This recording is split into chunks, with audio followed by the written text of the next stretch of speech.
Sebuah truk pengangkut limbah medis terguling di kawasan Jalan Ahmad Yani kilometer 5 Banjarmasin, Jumat siang.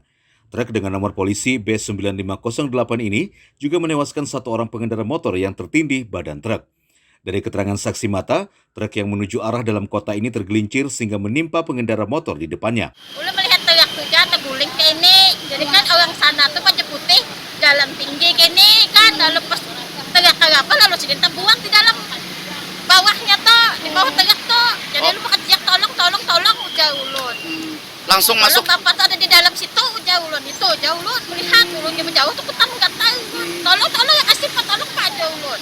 Berarti pengen melihat yang pas korban ada di bawah. Orang pak minyak melihat mau teriak tuh tergoleng ke ini, apa ini nah tergoleng, jadi kan ada uang sana kan lewat baju putih, kada tahu juga sembayang atau kada tahu, cuma sini buat di dalamnya. Selain itu, pihak kepolisian yang datang di lokasi kejadian langsung mengevakuasi korban dan truk bersama tim relawan. Waktu dievakuasi itu posisi korban itu seperti apa, Mas? Oh, sudah terjepit di bawah truk, jadi kepala truk sudah terjepit, kepala itu agak hancur sudah bang. Itu terkini sama motornya juga, nah itu.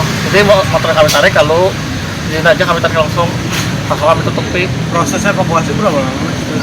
Jadi sekitar 10 menit ada, 10 menit. Korban laki-laki apa perempuan bang? Untuk korban laki-laki Usia berapa kira-kira bang? sekitar 40-an. 40-an bang ya? 40-an. Identitasnya ada bang? Identitasnya bang? Untuk identitas belum dapat lagi.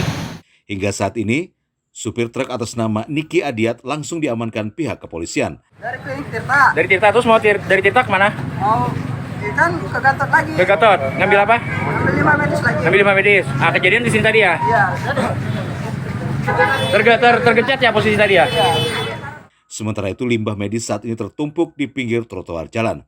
Akibat kecelakaan maut ini, ruas Jalan Ahmad Yani kilometer 5 sempat macet total. Dari Banjarmasin, Alif Hidayatullah, K1net.